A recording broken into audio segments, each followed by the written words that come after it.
Is that Tommy? Yeah, one sec. Let me check my headphones. Okay. Yeah, it's me. What's up, buddy? Nothing much. What's up? I wanted to have a conversation. Against Donald Trump, they are treasonous. They are traitors. They should Okay, get the death we're good penalty now. when Wanted to have a little chat about the Russia stuff a little bit more, kind of some tangential notes, because I've been doing a video about this stuff and I was looking into it. What do you know about Benny Johnson? Crazy. Absolutely insane propagandist. Wouldn't surprise me if he was being paid by somebody, but could also just be incredibly stupid. Well, no. Sorry, not stupid. He is intentionally malicious. Sorry, go ahead. Do you know anything about his history? No, I don't actually at all. From my impression, he just started to pop up. I've seen him on peers, or I think I've debated him on peers a couple times, but I don't know anything about his past. He could be an established figure, and I just wouldn't know. I don't know. Why? What about it? Okay. So I was looking into his stuff. I browsed around his Wikipedia a bit. I browsed around some other websites, and I found out that he actually used to work at BuzzFeed, which is pretty interesting. He worked there, I believe, from 2012 to 2014. Okay. And he was, writing articles there, which is, kind of a weird place to work, just retrospectively, obviously, but that doesn't necessarily mean anything. I mean, people can work somewhere despite not agreeing with the politics. One thing I'll say, if this ever comes up in your video, just a minor aside, there was a brief moment in time where BuzzFeed was going to make like a genuine foray into the political world, and they were actually doing a surprisingly good job, and then they gave up after a year. I don't know why, but just as a heads up on that. Right. Okay. Well, maybe one of the reasons they gave up is because of the reason Benny was fired. I have an article here from Politico, and I was curious to have you take a look at this. It's pretty interesting. This is not the only allegation within this realm that's been made about Benny, but it is interesting just because, I was looking through the Tenet Media promotional video, and Benny was basically talking about how he wants journalism to be done the right way. He wants reporting to be done the right way. Yeah. And this guy has a history of plagiarism allegations being made about him. And this article from Politico outlines some of it. If you want to take a look at it, I DM'd it to you. It's I was pretty. looking at his wiki. I clicked the link, and I'm looking at it now. Yeah, I see it. Yeah. Okay. What about it? So I was going through it. Essentially, they accuse him of plagiarizing in 41 articles, which is a lot. BuzzFeed, It's a lot of articles. And obviously, in the journalism world, plagiarism is a big no-no. But in most worlds, I I'd found say, it. but yeah.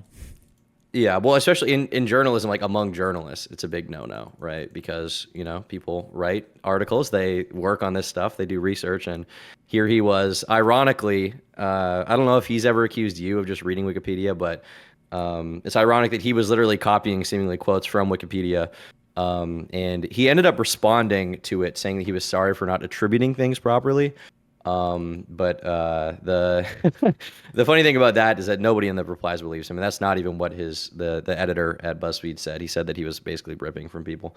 But I decided to look into it a little more, and I found out this is not the only allegation of plagiarism. This website called Pointer, this other publication, talks about him seemingly plagiarizing, pretending to have sources that he didn't have. This is also an interesting article to take a look at. I don't, once again, I don't know the in-depth veracity of this second allegation, but it is interesting that these kinds of people talk about quote unquote real journalism. And there seems to be a hatred of mainstream media. Yeah. With these guys, there's a corny saying, but it's really true, where every accusation is a confession. These guys engage in all of the worst types of behavior, and then they they accuse other people of doing it. Yeah, it's really dumb. Yeah, and it's even I don't really like politically biased reporting a lot of the time, but that in and of itself I think is way less of an issue than plagiarism, like straight up ripping on people. Because at least with politically biased reporting, you can click through their sources and figure out what's going on. But with this, the sources aren't even being cited. There's no attributions being made. It's very frustrating to see someone like this who talks about how shitty journalists are, having accusations of plagiarism that in my opinion they seem relatively founded. They seem foundational. They seem based and red pilled. So it's kind of interesting. Hasan insists Benny's gay. All right, well Hasan probably wants him to be gay. Let's not get into that. If you're ever bored, I don't know if this is entertaining for a normie or not normie, non-politically plugged in person or not, but if you're ever bored scrolling through, do you understand anything about defamation? Yeah, sure. Are you aware that to sue for a public figure to sue somebody for defamation, they have to meet that actual malice standard? Yes. Yeah, which is quite difficult. Generally, you can't do it. If you're ever bored, the slides in the Dominion versus Fox News lawsuit are actually unhinged. I think I opened this on stream because I wanted to get some information, and I think I ended up reading through the entire thing because it's just so many crazy, like We did go over some parts of this during the J6 yeah, I remember, panel yeah. thing. But like this whole, there was just, that. it's slide after slide after slide after slide after slide. Like I just showed a random spot, and it's like Tucker Carlson. Sidney Powell is lying, by the way. I caught her. It's insane. Bingo, happy to explain it, but I never want to lower ourselves if we can help it. A redacted Venezuelan affidavit, it's ludicrous. Like this whole thing shows that like the entire network, every single exec, every single host knew that they were lying on air constantly. Right. But yeah, it's insane. The level of like depravity that conservative media has sunk to is unreal. It's not even close. This is why I hate it when people do. They're like, well, yeah, both sides have problems, because they do. But it's like not even close to equivalent. Nothing like this has, like the closest thing that's ever come out on the Democrat side for this would, and that I'm aware of, would probably be CNN's like Donna Brazile passed some debate questions off to Hillary before a debate, which was bad. She shouldn't have done it. It was not good. But like this is insane. Yeah. Yeah, I mean, to me, I think that if I look at the last like 10 years of like internet culture war stuff, because I've been watching this stuff as I've been growing up. I remember a big point of contention back around 2015, 16 was essentially on this idea that the media is biased, they're misreporting facts, and they have a contempt for you. And a big, I think, reason why people believe that, which in fairness was a really fucked up thing for CNN to do, was there was this guy who back in the day had posted, you remember this controversy around this GIF of like Trump being in the WWE? The guy who they doxed or threatened to dox? Yeah, exactly. And that was genuinely like, what the fuck is wrong with you, right? That was like terrible. I don't know how CNN or anybody, any editor approved that, and that was horrible. Well, I think let me to play that side a little bit. I think that the challenging or interesting part about that was doxing is really something that only exists like in the internet world. Like in the media world, you report on stuff. You don't really think twice about publishing the name of a person if you discover something. That's just like standard practice for media. I do agree that in our world, it looked like a dox, right? Like in the internet world, they were basically saying like, oh. But the thing is, like, whatever you want to call it, like CNN even thinking that it was justified to look into the personal information of a guy who posted a very harmless meme of like Trump in a GIF, like, you know, hitting CNN over the head with a chair or something in like WWE is ridiculous. It's insane. I mean, I think I agree with you mostly, for sure. But I think the issue is that while that situation was insane and there was a lot of negative coverage of it, compare that to like libs of TikTok, which is... Well, that was the next thing I was going to bring up, which is that in a vacuum, that is horrible and there's no justification for it, and I don't like it. But it seems to me like the response culturally, whatever, politically, has kind of like, it's kind of flipped, where now it's okay for libs of TikTok to dox anyone. And, you know, I'm sure there have been, I'm not going to say that every instance of doxing is bad, because there are justified instances if somebody is engaged in criminal behavior, you know, or maybe there's like non-criminal behavior that I would even be able to justify, like, you know, somebody could be doxed for that, right? I can't think of any examples right now, but there are probably some justifications for it.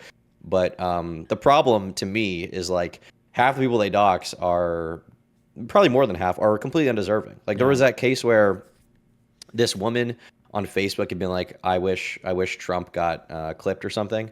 And somebody like went to her Home Depot job and like filmed her and then Liz of TikTok like posted it and then got her fired.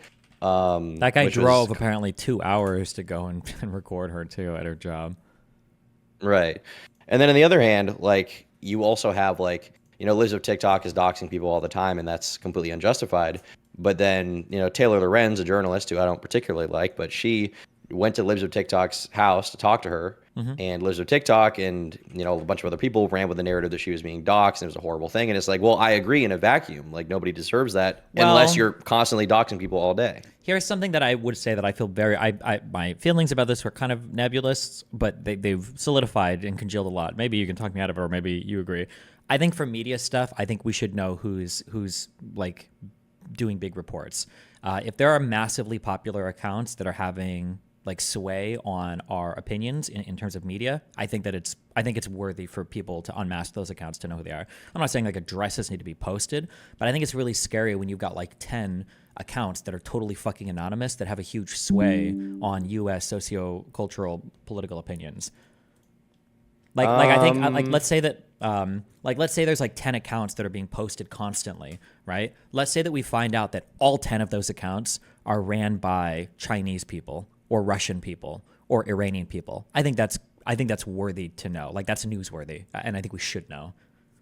I think that probably is newsworthy. I worry the slippery slope that we go down there with, like, I think there is a benefit to anonymity online, and I think some people are deserving of it, frankly, and I don't think they deserve to have their identity compromised. And I don't like the idea that we can justify doxing anyone. For small people, I think that's fair. Like if you're just a normal person posting shit, but when you're like a large enough account that you're starting to have a sway on media, I think absolutely, I think you should be identified at the very least. How far does this argument extend to you?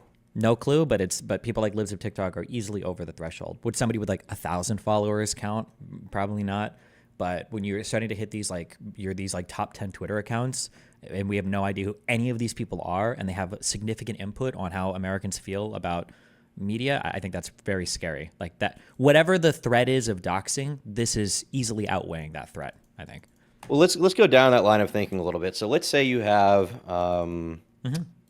let's just imagine some random YouTuber, okay, who's not political, who just is anonymous as well, right? Doesn't use their face. You don't know who they are. You don't know their name. Yeah. And they eventually start posting more political stuff and talking about it. Do you think that person is deserving of being identified? I think so, yeah.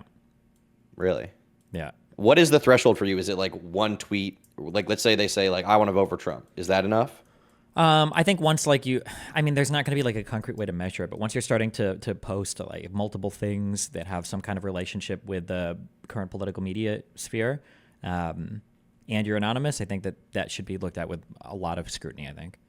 Why would their identity being revealed have a big weight on why do you think it needs to be revealed? Why do you think because if people are starting to believe a bunch of stuff and have opinions that are being heavily informed by foreigners, I think that's important to know, because this is in the United States of America, one citizen, one vote. Our democracy survives off of the votes of our people. And if people are being influenced by foreign powers that aren't revealing themselves, I think that's a very scary world. I think that's very unhealthy. What if you find their identity and they're not a foreign power? Do you not publish it?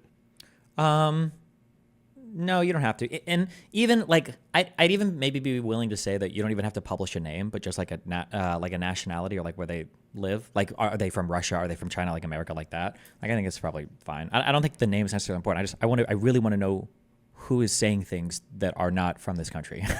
That's very. Is this over a concern of just like foreign interference in elections, like with the Russia thing that happened? Yeah, but foreign interference in elections makes everybody's brain explode. Just foreign hold over our discourse is very scary. We're fighting, and we have so many crazy things popping up within our country domestically that I don't think are real issues. I think they're heavily foreign driven. That Iman Khalif boxer thing is a great example of that. Nobody knows anything about female Olympic boxing or gives a fuck about any of these issues, but that was like a wedge story that was driven to insane heights, I think, off the backs a lot of international and foreign media that amplify the fuck out of that. And that's just, it's very, very, very scary. And I think especially now, like before it was kind of like a meme and who cares, but now you've got like Ukrainians that are sitting in ditches waiting for more ammunition. And in the United States, we don't know if we even want to support this war because of all the crazy wedge misinformation, cultural and social issues that are being so pushed on our social media platforms, especially X. Right. So another thing I want to talk about is in regards to Tim, you saw his video response. And one of the things you commented on was he was like, on the Culture War podcast, we don't even always discuss politics. We discuss apolitical things like movies and dating and stuff like that. And you made the comment that, well, obviously a lot of these things can easily be political, especially from someone like Tim Pool, right? Have you looked in at all to his podcast and seen the kind of stuff he talks about? I think I was on one of his episodes. I haven't, but I can't imagine that it's not super political because of the type of fucking loser he is. So there was one interesting thing I noticed. So in Tim's response, he's like, go check out the Culture War podcast. We talk about a lot of stuff. We talk about dating. Mm-hmm. I went on, I went on the channel and I looked at, there was an episode you were on with John Doyle, right? Yeah. Talking about dating. And that was definitely a very political conversation. It was about like feminism and stuff like that. Mm-hmm. As far as like, if the woman's a feminist, she's not going to want her man to defend her, stuff like that. Mm-hmm. But then I decided to go because he talked about movies. So I was like, okay, I'll check the most recent episode of the Culture War podcast to see what, the conversation around movies is. And they were talking about this movie. Let me grab it. Let me grab the citation. So the movie he was talking about was a movie called City of Dreams. The plot summary for the movie, I haven't seen it, but Oh God, it says, wait. Is this the one about illegal immigrants? I'm going to get to that. Oh, okay. My bad. Jesus is a young Mexican farmer who travels to LA with the promise of training at a soccer camp. However, when he realizes he's really been sold to a sweatshop to work grueling 18-hour days, he devises a daring plan to escape to freedom. Now, there were a lot of accusations around this movie relating to AMC theaters as far as like suppressing ticket sales. Yeah, cringe shit. That, by the way, also all fake media by Russian operatives. Jack Prosovic or whatever. People were posting videos of them walking into theaters saying the movie theater was sold out, but the seats are empty. Like, they're suppressing the movie. All bullshit. But that's where that narrative comes from. Go ahead. Right. Well, the CEO himself denied the accusations, obviously, but I decided to look at the latest episode of the Culture War podcast to see what they were talking about. And they were talking about that movie, and the clip of them talking about the movie is, I'm just going to send you a timestamp here so that you can look at, because their discussion around this movie is like, basically, this movie will get people to vote for Trump, is essentially what the conclusion is. I'm going to send you this link. This is the most recent episode streamed 7 days ago. On September 6th, 2024. And I believe that this is the episode directly following his response to the Russia allegations. Base. Okay. Can I, I'm going to play this, okay? You'll be able to hear it. Or do you want to not hear it? Yeah. No, you're good. Go ahead. We're looking at now is, if you vote Democrat, the numbers will likely increase. You will see more non-citizens in your community centers, in your schools. They will need to find housing for them. Perhaps these abandoned skyscrapers will turn into migrant housing. Hotels already have. New York does it. New York does it. Luxury hotels are turning into this. So the end result is people watching City of Dreams or Sound of Freedom, ultimately, it's a positive pressure for Republicans and Donald Trump to come in office and say, we need security at the border. And maybe you still want large migration, but it can't be at this level because you'll have to vet the people coming in and making sure these children are not being trafficked and are victims. Yeah, if you're looking around America and you feel like your country's suffering and disease, and then you go to the border, it's like you're looking at the skin of the country and there's the lesions. And you're like, oh, this is where the problem's starting. One of them, because it's just collapsing at the border. I have a letter, it's published in one of my articles. If you check the dates on this kind of stuff, there's a DOJ indicts 2 RT employees involved in funding Tenet Media. Tim Pool listed as victim. This is a video posted to the Timcast IRL channel 8 days ago on September 5th, right? He talks about, go check out the new Culture War podcast. It's going to come out soon. We're going to talk about movie production. On September 7th, which is obviously a few days after the 5th, 2 days after the 5th, it's the Culture War podcast directly following. They talk about this movie, and while Tim says, we're talking about movie production, it's ridiculous, he would say it's political. Obviously, there's something going on here as far as, the discussion around movies is political, because obviously it is with Tim Pool. Like, that's a direct inference you can make. Like, it's not even an inference, just like he's a political guy. He talks about this stuff. And Tim says, well, how would that be funding Russian interests at all, right? How would that be funding Russian interests? Well, I then started looking around for news stuff, and I found this article from AP.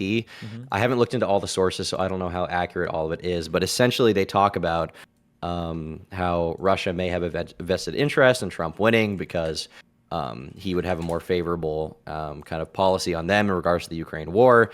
And by them talking about, spreading information about immigration, which Tim Pool was directly doing here, by them doing that, because it's Trump's #1 policy issue, they can push for him to be elected, which would help them. So it seems to me like there's a lot of denialism going on here around these subjects, and it just doesn't fucking make sense. Like, It's I do not believe that Tim 1000% knew he was taking money from the Russians. I don't think that was the case. But this idea that like Russian interests are as simple as like Russia saying Russia good out loud, I love Russia, like, is ridiculous. Like, yeah, I that's know. just This not is how so one of the anything works. reasons why. Yeah, it's so stupid. This is why. It's why I'm working on this January 6th thing. It's why I did that focus group. It's why I get so frustrated when I deal with it, because like people will talk about like 9/11 was an inside job. They'll have these insane conspiracies, but stuff like this is very, very, very, very out in the open. Like for that J6 stuff, it's really just a matter of me making editorial decisions of like, well, what do I want to show? Because there's a billion things to look at that are court depositions, video testimony, out in the open tweets, out in the open videos, publicly facing websites. Like all of it is so in the open.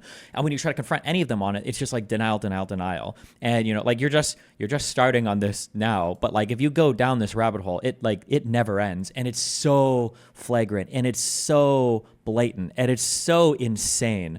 Like like Laura Loomer is. Yeah, the Goblin. Yes, I know who she is. Trump is probably dating her now. No. Yeah. She hopped off Air Force One He before could the debate. fuck anyone. I know, Why her? I know. Yeah. No. Yeah. He's likely dating her now. I won't say he's over 51% chance. He's likely dating her now. The fact that she's in his orbit is fucking insane as she is. Like all of these people are crazy. It is wild. And also, when I have these, Wait, I can't get over this. Why would he be dating Laura Loomer? She's an insane, because Donald Trump and Elon Musk, okay, these people, Kamala Harris said in her debate, she really needs to lean on this more. Maybe she's not even aware of it. I don't know how many people are aware of this. There are some men that if you tell them what they want to hear, they will give you anything. And they're men with fragile egos are like this. Elon Musk and Donald Trump are like this. If you hurt their feelings, they will define themselves in opposition to you for the rest of their lives. And if you tell them what they want to hear, they will love you and shower you with praise and gifts and whatever the fuck for the rest of their lives. Like that's how these people function. And yeah. Wait, isn't he married though? Melania hasn't been present for almost any of his life. Like she didn't go to either of the debates. She's not anywhere like to be seen with him. She is doing her own thing. I think this is a little more conspiratorial, but like people are saying they've basically already broken up. But I mean, like, it seems pretty. I know he's had extramarital relations, but it just like they're like dating. Good evening from New York. I mean, here you can watch this, and if you want, you can dive down this ladder. But oh yeah, I found some pictures of him with his arm around her. Yeah, and then like them appearing together, and her like standing in front of him with her her chest pressed up to him, and then her coming off Air Force One for debate prep. Laura Loomer, really? Maybe she's where all the Twitter stuff was coming from. I haven't really. I got to look into this at some point. I got to look into this like whole cats being eaten or whatever thing. But when the debate moderators, David Muir or whatever, he was like, there's no evidence of that, and Trump's like, I saw it on the TV. Yeah. I thought that was so funny. But maybe a lot of that stuff is coming from Twitter. Because it does seem to be like a lot of Trump's talking points were like stuff I saw on Twitter last week. So maybe she's part of feeding that to him. I don't know if we listened to this in the I think he said it in the Raffensperger call, the call that he made to the Georgia Secretary of State, where the Georgia Secretary of State said something like, I don't know if you guys are getting this off social media, but it's not true. And then Trump says, I'm not getting this off of social media. This is coming from Trump media. Yeah, I remember that. Yeah, I think so that was in the J6 manifesto thing you did. Yeah, it's. Just one thing I wanted to say ridiculous. before though, right? Because so much of the conversations are the debates that I have. Like people ask me, like, "What are your good debates?" And I'm like, all of them are basically trash. It's because I'm not really debating anything of substance. I'm fighting people to get them to acknowledge like a very basic, fundamental. Not even fundamental, but like a very obviously true thing. And they won't even acknowledge that. And that's where the whole conversation is around, right? When people say, okay, so I do political work, okay? And my politics and the things that I believe in are really important to me, okay? And I feel like if politics and things you're talking about are important to you, you should be aware of who you might be towing the line for, of whose political opinions you might be inadvertently spreading, especially if you've got some experience here. So, for instance, you're aware of Israel and Palestine. You've heard of those things, right? I know there's some guys fighting over. There's some guys fighting over there. Okay. Thing. Yeah. I feel very strongly about Israel Palestine, but I'm very mindful of when somebody might think I am pushing their agenda, and if I'm ever aware of that, I'm obviously pushing back against it, and not pushing back against it like, oh guys, just so you know, LOL, Israel's not telling me what to say, LOL. There was a guy called Elon Levy, and he wanted me to go on his podcast because when we were driving to a Nas Daily event in northern Israel, he was really excited because I was giving a lot of pushback against Palestinians. So I'm like, yeah, I think the Palestinian narrative is insane, and he was like agreeing with this and vibing with me. And when he brought me on this podcast, I very quickly realized, oh shit, this is like a propaganda piece for Israel. And so the entire show was me fighting with him because I'm not going to sit here and be used as some fucking propaganda tool for you. I'm never, ever doing that unless our views like legitimately align 100%. That's never happening. So at the very least, if I were to find out that like, oh, that kick deal that you got came from the fucking Mossad or some shit, you better believe I'm going to be looking back through my talking where it's like, hold on, what the fuck is going on here? Like, am I like getting mind fucked or something? But for somebody to just say like, oh yeah, who cares? I don't know anything about that. Don't care. Doesn't matter. Whatever. And then you just walk away from it. It's like, wait, you're not even curious? I feel like that is very telling of a person's state of mind, in my opinion. Right. So a few arguments I'm curious about related to this, because you'll see, I've been scrolling through social media when researching this stuff. There's like two main arguments I see. One is more legitimate, one as I'm not really sure. The first one is going to be around obviously AIPAC and stuff like that, and like, oh well, what about people getting funding from Israel and the Israeli lobby and stuff like that? How do you feel about those kinds of arguments? Are you on the side of it's fine because they're disclosing it publicly, because there's records publicly, you can see they were donated to by AIPAC? How do you feel about that kind of thing? So there's two major underlying points that have to be dealt with. One, boring civics. So I'm giving you this as an opinion. I'm pretty sure it's true, but nobody's going to agree with this. And if you talk to anybody, they're going to say I'm crazy. Okay, but I don't think that lobbyists have a heavy impact on how politicians think. I think that lobbyists tend to find politicians that already mostly align with them. I don't think that a lobbyist is going to go to a politician and be like, oh shit, this guy is probably going to win his election, but he's 180 our opinion. Let's dump like $10 million into his campaign to make him like us, right? It's more so what lobbyists are doing is they're identifying close races, and then they're looking at a guy who mostly aligns with their stuff, and then they go to him and they're like, hey, listen, like the shit that we promote is actually really good. You should also promote it, and we're going to donate to your campaign, blah, like this kind of stuff, right? So that being said, Israel is, for as much as people might hate it in the younger communities, is universally loved among older people in the United States. Israel is very popular. Their story, democracy, Middle East, whatever, like people just like that shit, okay? So Israel's already really popular. AIPAC supports like a decent number of politicians that are already popular anyway. They win their elections. That's important to understand because people will constantly cite this number of like AIPAC supported politicians win 93% of their elections. And the impression that it gives to a listener is like, holy shit, they're massively influential in flipping like seats or flipping elections. It's just not true. Number one. And then number two, Israel it's the American Israel Political Action Committee or whatever. It's Israel. It's in the fucking name, right? You're allowed to make these for anything. If you want to make a political action committee to support Russian interests or Ukrainian interests or communist interests or whatever, you're allowed to do that in the United States. That's fine, as long as you publicly disclose. So is the problem to you less about them receiving money in terms of the RT stuff, or is it just because it wasn't disclosed, or is it both? Yeah, it's two things. It's simultaneously you disagree with the political sentiment. Well, it's two things. One is I don't believe Israel. Does AIPAC make any foreign declarations? Because I don't think AIPAC takes any foreign money or anything like that, or foreign direction. They just are aligned with Israeli interests because it's the American-Israeli lobby. Where do they get their money then? Is it like American Jews? I believe so, yeah. Okay. And then yeah, for the Russian stuff, so it's a matter of disclosure, but two, AIPAC is just not the same type of thing at all. It's totally different. It's not a foreign-directed, foreign-funded thing, so they have no disclosure, and they announced it in the name. So the disclosure is different, and the foreign funding and foreign direction is not there. So let's say Tim Pool and all these people were being paid by Russia PAC or something like that, and it wasn't foreign money, it was like Russian businessmen in the United States who like Russia, and they were funding them, and it was publicly disclosed. Would you say that there's not a lot of criticism to be made there about them if it is publicly disclosed? I'd make a ton of criticism about them, but it would be on their political opinions. At least it would be in the open, and I think that would be so much healthier. It would be way better for the discourse. It's like what I said before about like quote unquote doxing people, but just like making people's at least nationalities known. I think that having that information available at your fingertips is important. Because like imagine you're in a political environment and there's 20 people here, and 10 people are saying we need to stop all immigration, and 10 people are saying we should let more immigrants in, and you find out that like of the 10 people saying we need to stop all immigration, like 8 of them are Russian. You would look at that situation. You'd view the conversation a lot differently, right? Right. That would make sense. Or to be generous to the Nazi side or whatever, right? Let's say that this is the same conversation. You see 10 people like, we need more immigrants, 10 are saying we need less. One of the we need less immigrants guys is Russian, and like 9 of the we need more immigrants guys is funded by Israel, right? Because the Jews want more immigration, whatever, right? Then you look at that differently. But that's to be fair to both sides, but yeah. So I think another follow-up argument that I've heard a lot, which I think this one is a valid thing to talk about. Let me think about how to phrase this. How do you feel about the United States in the past and maybe in the present, who knows what's going on, interfering in other countries' elections and, expanding their own economic interests through the CIA to spread propaganda and topple governments? How do you feel about that? There's 2 huge points. Well, with one huge point, okay?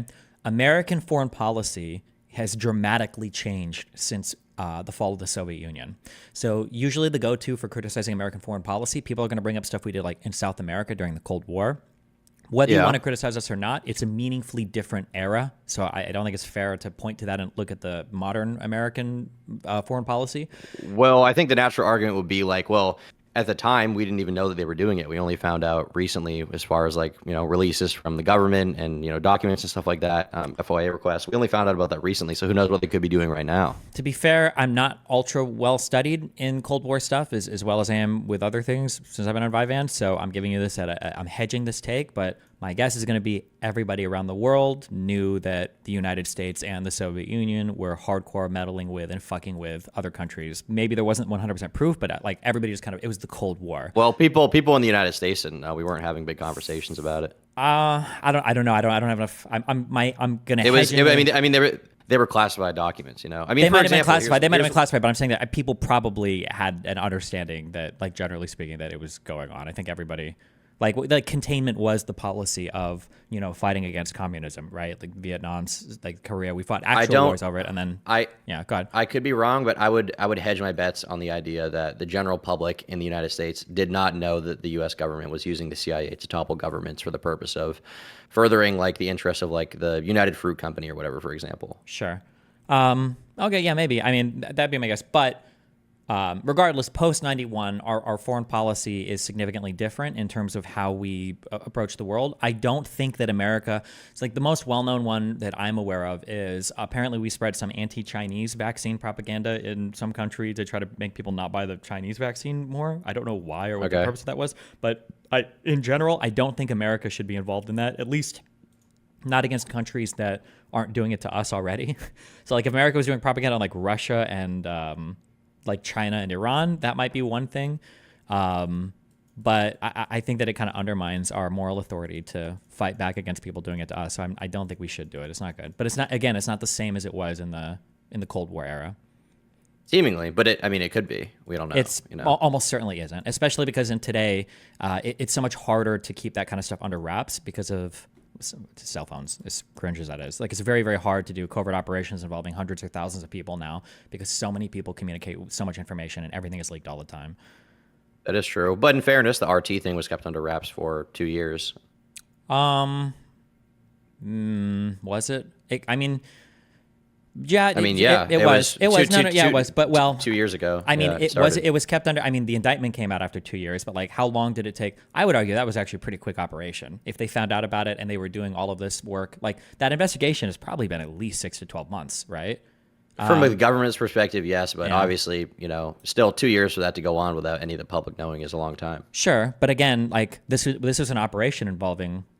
8 people or 10 people, only 4 of whom knew about it, and the government found out and published the information within 2 years. That's pretty fucking fast, right?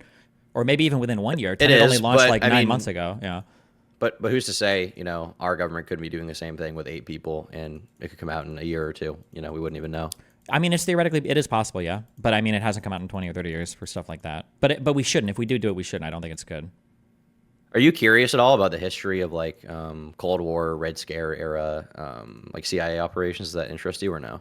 Yeah, it does. I just need to get over this J6 stuff, and then I want to do a whole World War I, World War II history reading. I started a book for World War I, but...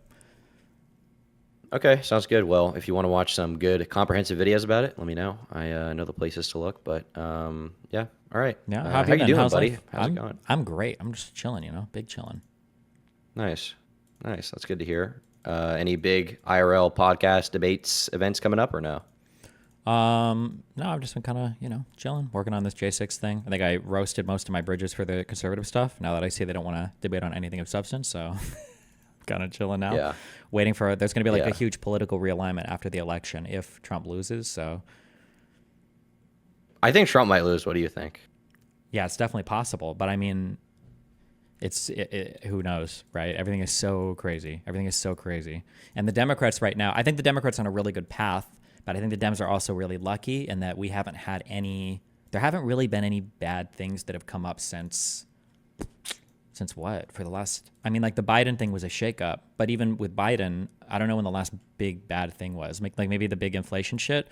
The last big thing I saw in terms of like accusations of like government corruption or stuff like that towards the Dems was Hunter Biden and the whole Ukraine. Is it Burisma? Is that the name of the company or something? Yeah, that whole but thing. And I haven't really heard people talk about that in a bit. because it's all bullshit. Yeah. Well, whatever the case, I haven't heard anyone talk about it.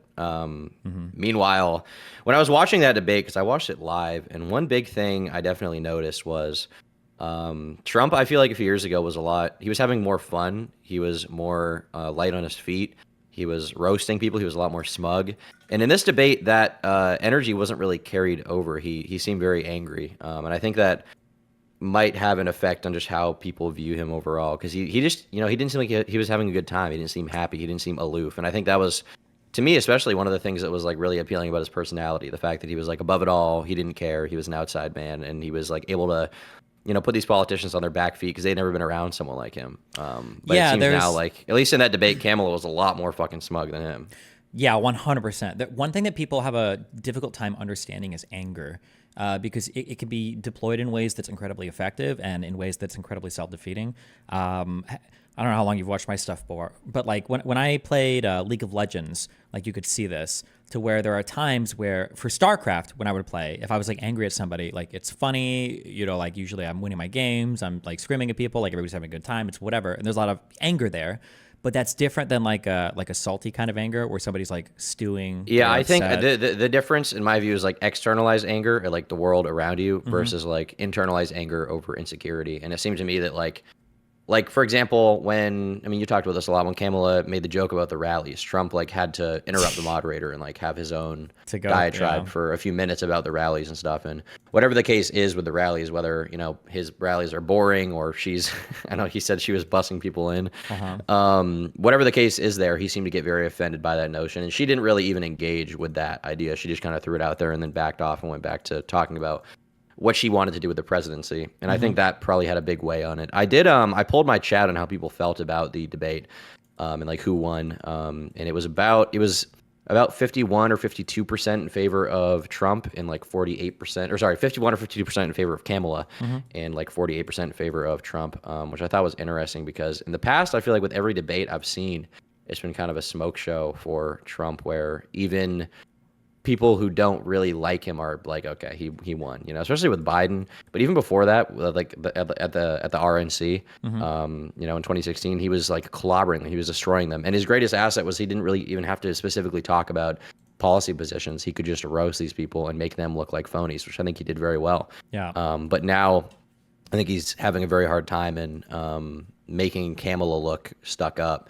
Yeah, when she's up there like making laughing, himself look very offended. Yeah, if she's up there kind of like laughing and making faces at him and saying he's kind of like weird or like kind of dropping insults, and he's like staring at the camera. He won't make eye contact with her. His shoulders are kind of shrugged forward, and he's like genuinely very upset. And if I also think that I doubt the media's taking notes from me or whatever, but at least more people are doing this. I think that people need to be making fun of Trump's insanity. Like, he is unhinged, and like the whole like they're eating the dogs. Like they're eating the dogs and the cats. Fire. That was so good. They're eating the dogs. They're eating the dogs. I saw it on the TV. TV. Yeah, the mayor said this wasn't happening. I saw it on the TV. They're eating the dogs and the cats, and it's like, okay, yeah. That was fucking awesome. I want more of that. That's the Trump that I miss. Just like saying weird shit that doesn't even really make sense. I like that. Another kind of topic I want to talk about is we always seem to talk about Sneako, and I'm curious if you've seen any of the recent stuff around him. Yeah, I feel like him and Fuentes have like a breakup like every 3 months. There's kind of a big breakup going on right now, though, around the Haitian cat debacle. Are you familiar with this? Yeah, well, because Sneako is at least half Haitian, right? Right, and he's basically saying that, well, first of all, he's saying white nationalism is gay. We was Romans, stuff like that, bullying those people. But by the same token, he's also talking about how misinformation and racism is being spread about Haitians. And I think he actually went to Haiti to try and see what's going on or something like that. Sneako did? Wait, when? I saw him posting just the other day. Hold on, let me check it. On his, I think it was the Sneako update account? Or was it the Sneako account? Let me see. I don't know if it's still like scary over there or not. I'm scrolling through. There was some picture of him. Oh, yeah, he said, soon people will know the truth about the beautiful country of Haiti. And it's a picture of him, and I think this is him in Haiti. I can send the picture. I mean, maybe this is somewhere in the United States and I'm just being racist because the place he is doesn't look very nice, but it looks to me like he is in Haiti in this picture. Maybe he didn't actually go there right now. Maybe this is an old picture, but I might have read into it a bit much. But yeah, it seems like he's having like a schism. I think with this is a current the far one. right guys. That's my guess. Is the current picture. Yeah, You can exactly. It tell. looks You can tell. recent. Yeah, you can tell when he's more current Sneako because he's always doing his best because somebody told him, probably Andrew Tate did when he was 3 to 4 inches buried in his ass. He was probably telling him, Sneako, if you want to be a strong man, you always have to look like you're fucking miserable every fucking place you go. You have to have the same fucking face all the fucking time, constantly, no matter what. So Well, that every is the time- interesting thing about this. He says soon people will know the truth about the beautiful country of Haiti, and he looks like he wants to end his life. He has to in have this that car. face. Somebody told him that strong men always make this face, so he always tries to have the same face, always. Yeah. Yeah. He's blasting the My Chemical Romance in Haiti. something Fire. But it is an interesting arc he's on where now he's kind of like splitting from some of the American far right guys. And he's talking about how like Christianity is dumb and Catholicism is dumb and Muslims are the true based people. And he's almost like these days his arguments are almost coming across as more of like a Hasan perspective. Like I'm sure Hasan has been saying the same things about how Haitians are being misrepresented and there's misinformation being spread and it's racist and white nationalists are closet homos and they use religion as a way to promote their beliefs when it's actually hatred, which true Christians would never promote. And at the same time, he's having arguments about Palestine and being pro-Palestine. He's almost mirroring Hasan's arguments in it's an interesting flip to see for sure. Sure. I guess it's just a little sad that it requires a personal experience for somebody to feel that way. Because if it wasn't Haitians, if it was like Venezuelans or Mexicans or Nicaraguans, He wouldn't care at all. So it's. Yeah, but maybe the Haitians are eating cats. I don't know. I haven't looked into it. Maybe they're fiending. They're hungry. No It's videos possible. yet, but I see a bunch of videos on Twitter. I just don't know what the source is. I have to dive down the rabbit hole because I feel like half the shit I see on Twitter is just like bullshit now. yeah, that's pretty sad. So I gotta figure out what's going on. Cool swag. All right. Well, How's life going for you, buddy? How you doing?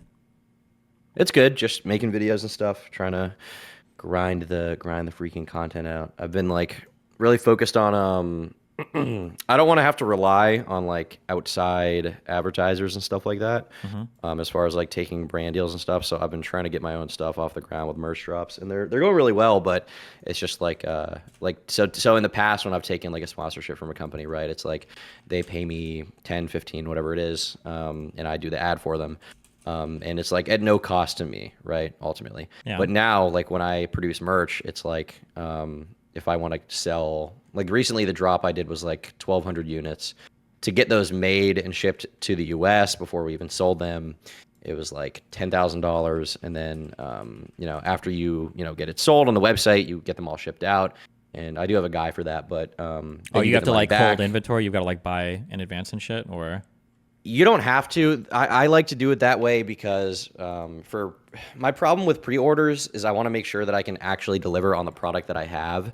So I would hate to be in a position where like, because I'm not producing the merch myself. It's produced, overseas, and then it gets shipped to the U.S. Once I have it, then I'm comfortable selling it. But the problem otherwise is, let's say I promise on the quality and the amount that I can deliver and stuff like that, and then these people overseas fuck me over, and I have no way of communicating with them, and the merch has to get delayed. I don't want to do that. So I'd rather get it, get the designs all done, get product testing made, pay the people overseas to get it shipped to the U.S., and then once it's in the United States and I can ensure that it can be sold, then I can, sell it that way. have you had good luck so finding that's- like what you feel is high quality merchandising and everything, or? Yeah, I have. Thankfully, I have a guy who handles it all for me. As far as most of the logistics, I just have to he sends me the shirt, and I'm like, okay, it's good quality or it's bad quality. If I don't like it, and I have to. Usually, I run it through the wash a couple of times. I wear it for a couple weeks to make sure it works, and then I can sell it. But yeah, it's been good. It has been it's just a trusting process. But I found a guy who's really good at it. If you're looking for someone to help out, but. Yeah, it's been a good experience, and ultimately the return I get on investment is higher. Obviously, because when you do a brand deal, they just pay you a flat fee, right? Basically, I mean that can be nice, but when I make the product myself, I have to put money into it, but then the return is greater. So, for example, the first drop I did, I think it was 10 I put in, and we got back 27, so it's 17 in profit, which is good. But I had to put 10 in to get that. And then for like the latest one, it was like I put like 12 in, and I think we got back like 36, so it's like 26 in profit, which is really nice. But obviously, like there was months of waiting in the interim when I'm down $10,000. It just goes out of the account, and I'm like hedging my bets on the idea that it's good. But I think the key with making merch stuff, I've noticed a lot of people who do YouTube merch stuff are really lazy with it. And I get it because it's kind of like an annoying process, and it's much easier to just go to like Redbubble or Teespring and get it done there. And the product they have it's fine. But I have found that people are more eager to buy it if they feel like there's an investment in it. And with me, there legitimately is, not just from the money, but like a time thing. And like, all the designs are, I'm like giving my artist, inspiration for stuff I want. And then he'll get back to me and we'll like refine the design again and again and again. And, eventually it'll be sold when it's to my liking. But I think a lot of people, they don't do a really good job with even like websites. I can show you, for example, it's almost sold out, so I'm not trying to encourage anyone to buy this. But if you look at the websites that most people make for merch stuff, they're very just like bare bones and lazy. The branding is not really there. But for like the site that I had my guy make, it has a much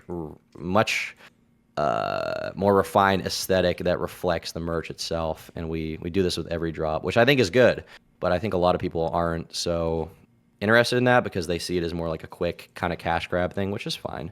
But rather than like a long-term investment in like building a brand, I guess, that people are going to want to this is such a look at in cute the future. website. You guys have your own pictures. You've got nice video background. It's built well. Is this like a template site or whatever? Or did this guy custom make this or? No, he custom made it. Huh. Pretty swag, right? It's super swag. It's actually really well done. Nice. Did he make you do the pictures or did you send it yourself? Or you got a scroll thing and everything.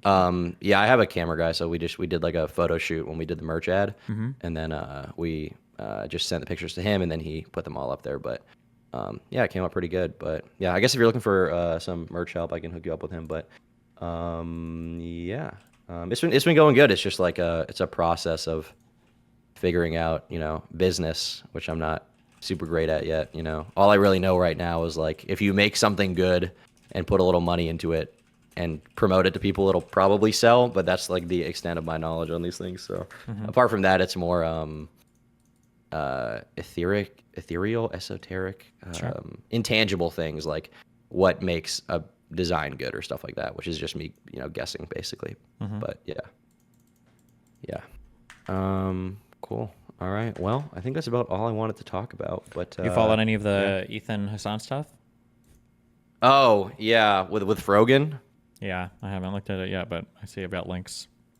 Yeah, I've been looking into some of it. Nick Diorio has a lot of the stuff on his timeline. If you want to go there, he typically has the best collection of tweets regarding this stuff. But yeah, I mean, do you know what the current narrative is in Hasan's community for this?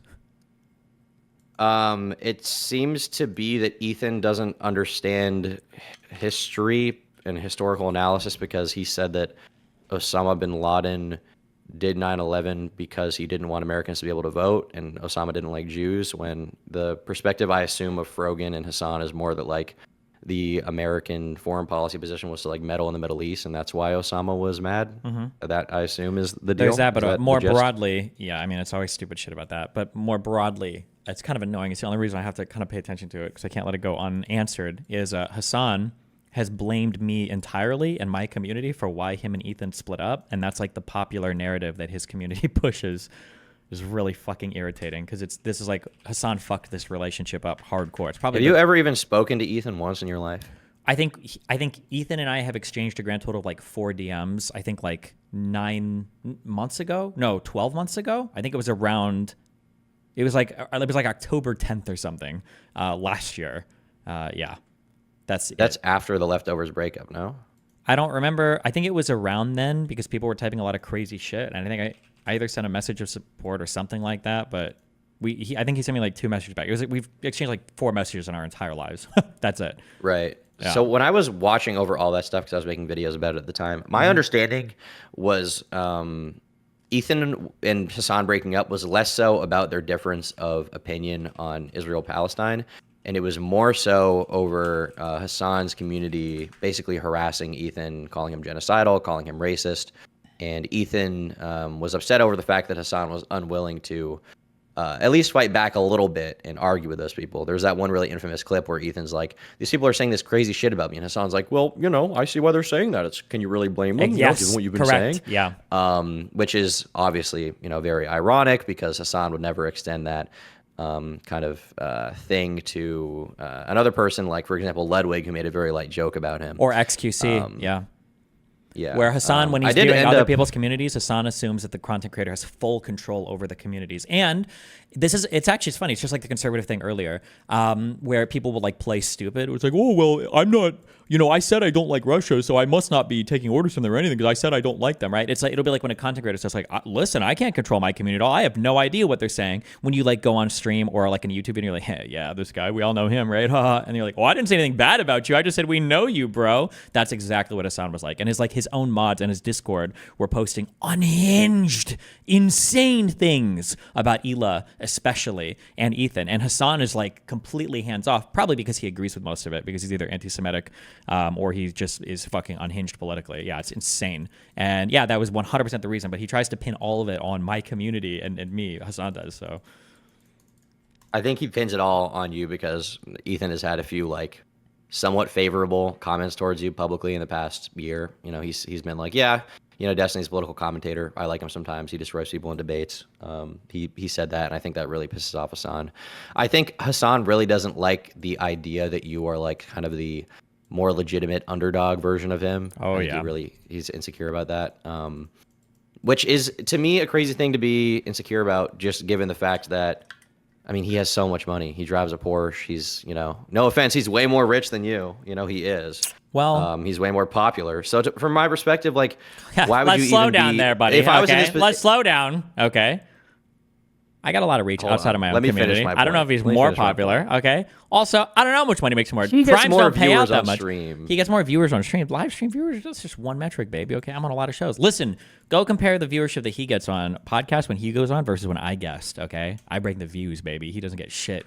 He has no viewers. Well, They're the real TikTok thing bots. is that you have disproportionately more clout than your audience and stream viewers size would suggest.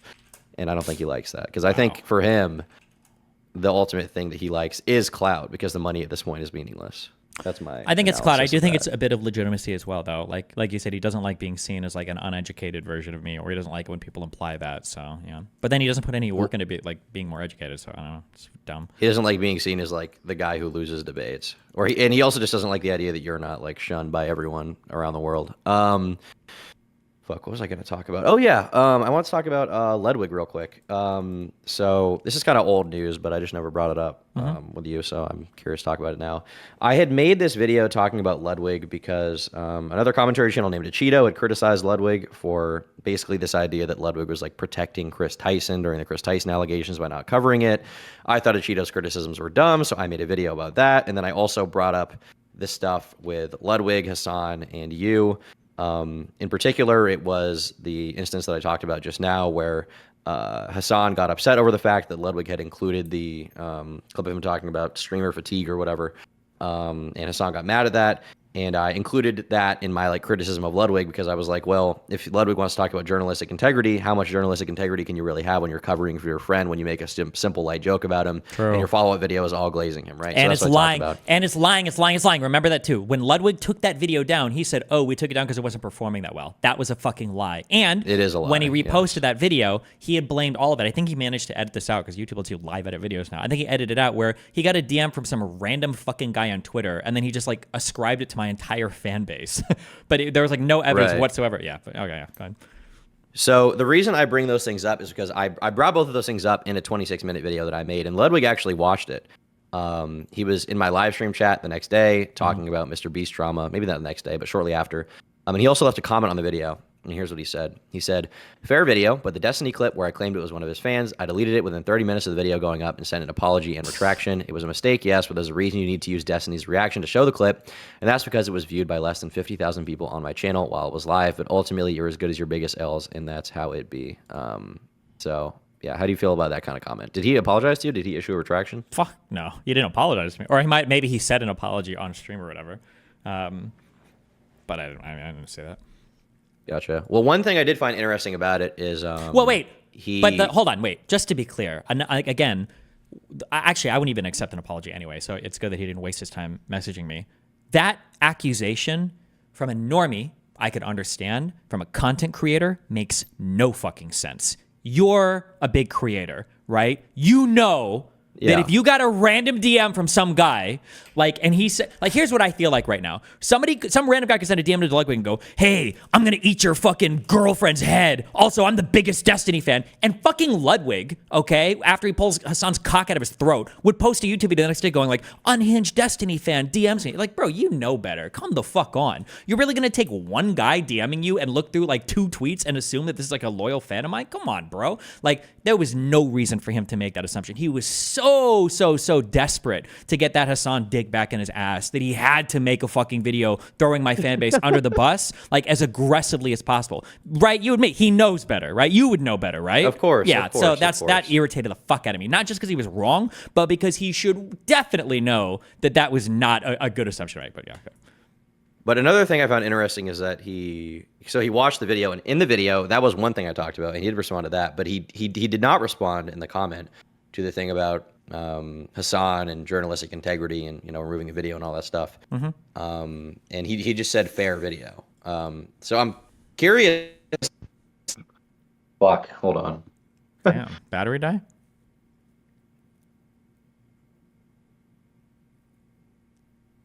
What a fucking loser. Wait, I'm gonna go get a Red Bull while you fix your shit.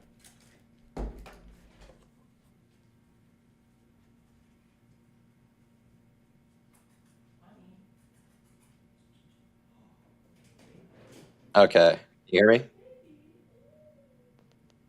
Destiny.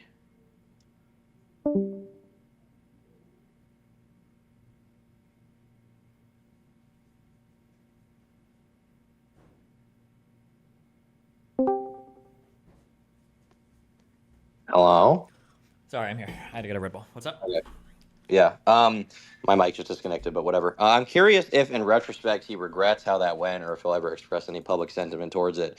He even sent me a video, or sorry, not a video. He sent me a DM on Instagram saying that he liked the video and appreciated me being fair, and he wished me the best. That's an aesthetic. Really do that. They just want they want to give off the impression of being fair. So they say that this is fair, but they don't actually substantively address or do anything. But like, then why? Well, like, why even DM me? Does he think that I'm gonna like be his friend or something? Or yeah, because he can say like, oh yeah, I DM'd him. I said he'd get a fair video. That was it. It just gives the impression of like being fair and being impartial and being open to criticism and stuff.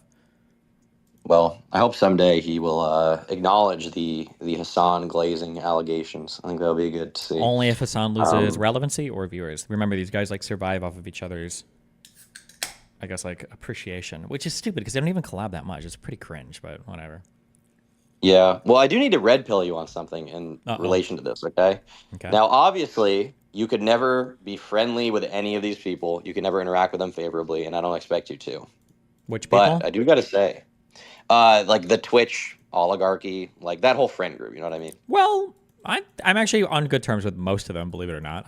But I mean, I haven't. What I mean is specifically like Ludwig, Hasan. Oh no, the people directly. Yeah, no, that will never happen. No, true. But I do got to say, I've become a big fan of Atrioc's videos. I think you got to watch them, dude. They're fire. They're good. They're fucking excellent. Marketing Monday, it's a great show. Okay, you're missing out by not reacting to it on stream. Once again, I don't think you'll ever be, friendly with him, and I don't, given Atrioc, given what happened with Atrioc and what happened with you in the Twitter drama, I don't think you guys are ever going to be friendly. Atrioc was the deepfake guy? Yes. Oh.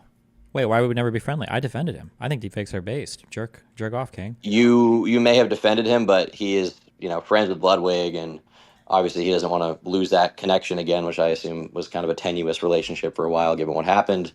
And on top of that, when you were on Twitter, you were like mocking Cutie and stuff like that. I think obviously there's not going to be. He was secretly laughing. He actually DM'd me and he said, "Hey, Destiny, appreciate the jokes, bro. You're hilarious."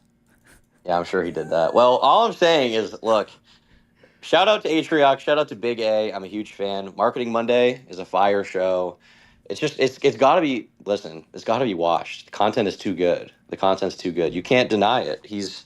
Listen, I'm just going to send you a video that you're going to have to watch, okay? Because this guy is the GOAT, okay? The finance content. Okay. is it's on another level. Okay, it's on another level. Here's a video about what he predicts is a coming recession, and I think it would be great for you to watch and talk about on stream. It's only 24 minutes long. It's all filled with great content, great interesting stuff. It's going to shape your worldview. It's going to shape the world, and it's going to be a meeting of the minds. It's going to be a beautiful thing. Oh, there's a bug on my floor. Anyway, yeah, that's all I wanted to talk about, but glad to hear you're doing good. Good luck, buddy. Thanks a lot. I love you. Be careful, bud. Wait. Take it easy. He was going to come back. Fucking loser. Oh. What? Wait, did you find an editor to work with yet, or are you still doing all your own stuff? I have multiple editors. The problem is I need more because I want to make more money, and it's been difficult to get someone who can do what I need them to do. I think I've realized that the kind of editing I do with like motion graphic stuff is something that the average person, even if they think they can do it, they can't do it the way I need them to do it. So it's been like, have you tried to do like auditions for people, like make a subreddit post or make a community post and have people like post? Man, yeah. So what I did was I posted publicly about applications on like social media platforms, and I also used a website called YouTube Jobs that was recommended to me, where people post like listings for jobs, and I would go from there and I would see people's editing experience, and then I would talk to them privately, and I would have them do an editing test. Like, here's audio of one of my videos, here's a script with all the annotations, here's how I would do it, and like I want to see your attempt at it, right?